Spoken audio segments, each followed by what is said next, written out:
Wajah makhluk itu tertutup bedak tebal. Mata yang merah melotot dan mulutnya menyeringai penuh lendir sambil tertawa terkikik menyeramkan. Bahkan tawanya itu seakan mampu mencopot seluruh tulang persendianku. Aku lemas dan ambruk bertumpu pada kedua lutut. Sedangkan badan menggigil berat. Pada saat kondisi badanku hampir limbung, dia justru bangkit berjalan mendekatiku. Tak ayal lagi mata ini lantas berkunang-kunang.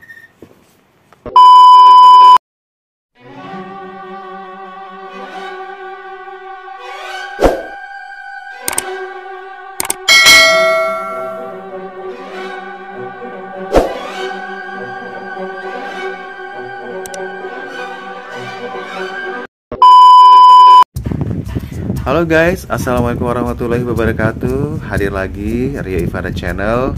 Untuk kali ini mencoba temani Anda dengan kisah-kisah sejati dan juga pengalaman-pengalaman pribadi yang ya tentunya menjadi cerita atau juga sejarah yang menegangkan ya.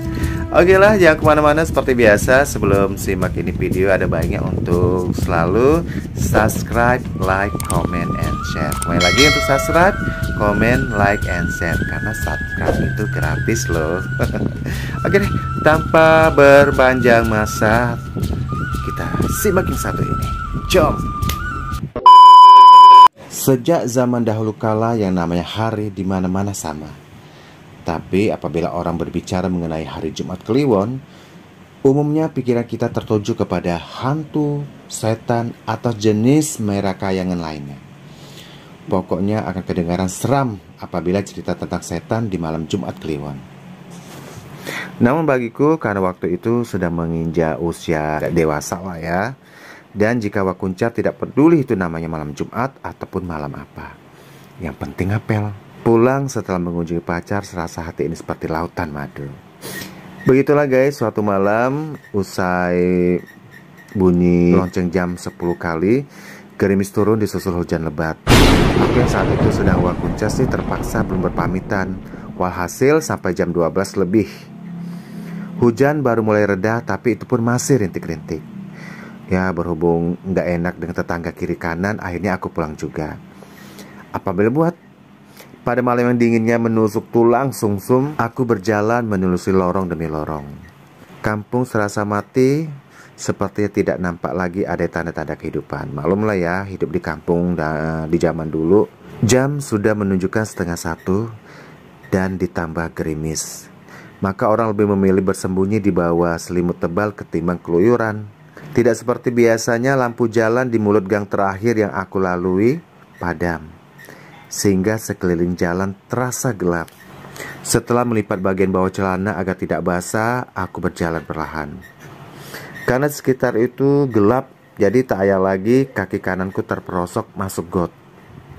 Maka bisa dibayangkan, kaki hingga sebatas lutut ambles ke dalam lumpur. Sambil menggerutuk, aku basuh kaki di bawah pancuran talang rumah orang di samping tanaman perdu. Setelah selesai membasuh kaki, aku melangkah menyusuri jalan yang gelap.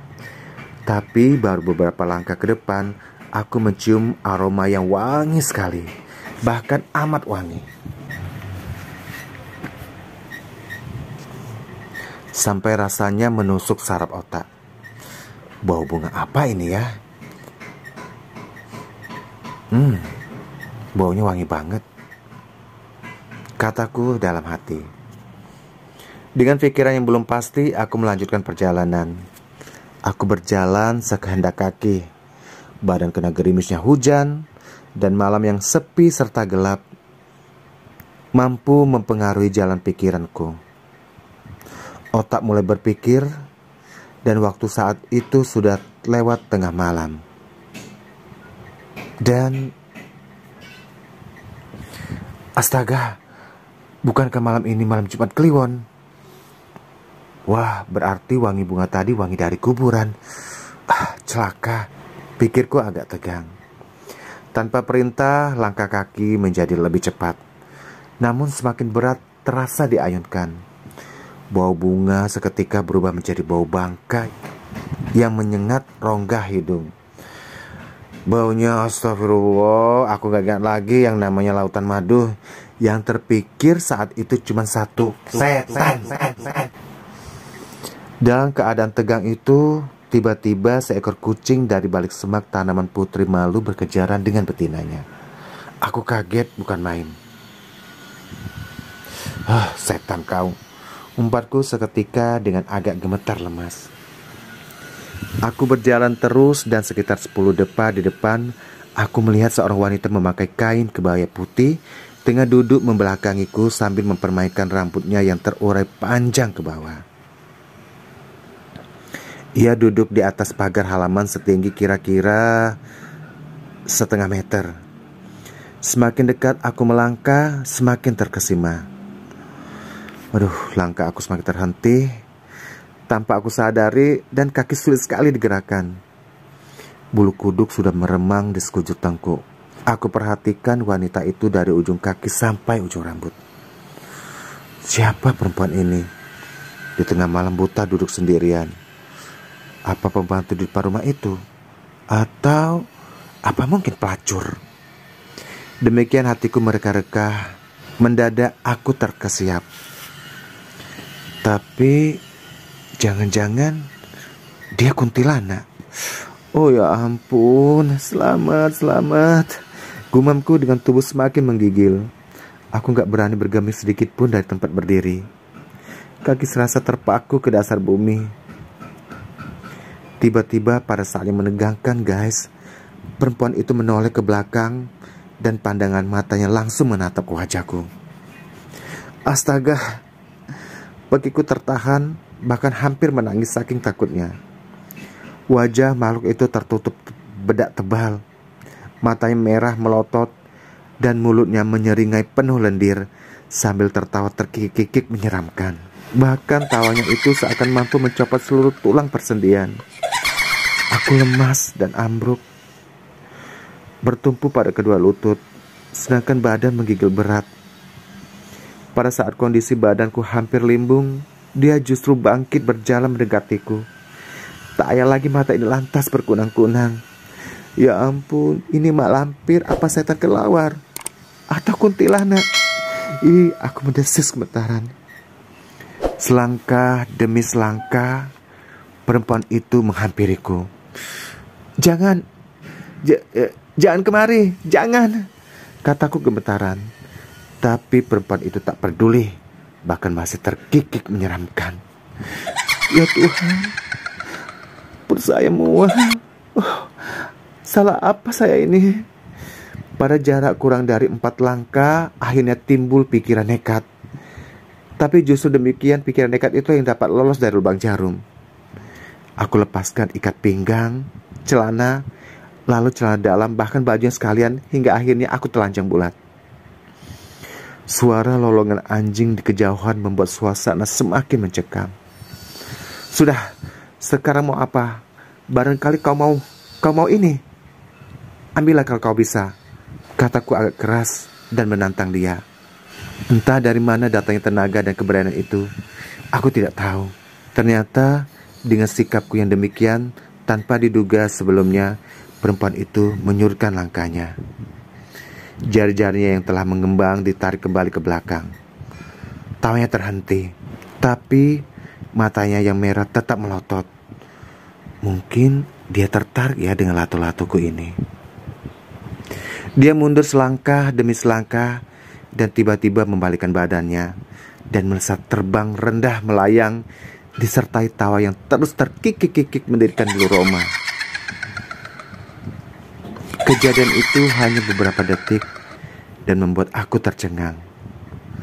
Detik berikutnya, begitu ingat bahwa aku dalam keadaan bugil, dengan segera aku kenakan semua pakaian walaupun basah terendam air. Secepat kilat aku lari tunggang langgang hingga sampailah di rumah. Saking paniknya guys, aku tidak tahu mana pintu masuk pagar. Tanpa pikir panjang, aku melompati pagar. Kemudian langsung aku gebrak pintu rumah hingga membuat kaget seisi rumah dan tetangga kiri kanan. Kakak perempuanku yang membuka pintu mengumpatku sampai ke ubun-ubun. Aku gak peduli segalanya. langsung menyerobot masuk dengan napas terengah-engah dan jatuh terjerembab di lantai. Aku gak tahu lagi apa-apa. Aku pingsan. Setelah sadar, kejadian itu serasa mimpi. Hanya sebentar dan dari jauh terdengar suara azan subuh. Aku lihat para tetangga masih berkerumun untuk menolongku. Di antaranya ada yang menyodorkan air putih dan memberikan telur ayam mentah. Karena lelah kemudian aku tertidur. Ketika matahari mulai mengeluarkan cahayanya, aku bangun dan menceritakan segala kejadian yang aku alami tadi malam. Ternyata guys, rumah yang pagarnya diduduki perempuan itu, penghuninya telah meninggal dunia bersama-sama bayinya sewaktu melahirkan. Pantas aja. Agar kejadian seperti ini tidak terulang lagi, aku dan keluarga sepakat mengadakan syukuran agar kejadian ini tidak lagi menimpa aku. Oke guys, itu tadi cerita atau juga pengalaman sejati yang terjadi atau yang dialami oleh saudara kita Jul ya. Yalah, semoga bisa dijadikan cerita lucu untuk ya keluarga antar ya. Semoga bisa dijadikan ya sejarah atau juga cerita-cerita lucu tapi menegangkan ya. Oke, makasih ya buatnya si Jul. Oke guys, untuk kalian yang sudah kirim cerita kesini, terima kasih banget ya. Masih di Rio Ivana Channel. Oke, untuk semuanya segini aja Rio menemani Anda untuk kesempatan hari ini. Terima kasih udah menyimak cerita ini. Dan akhir kata saya Rio undur diri. Wassalamualaikum warahmatullahi wabarakatuh. Dadah.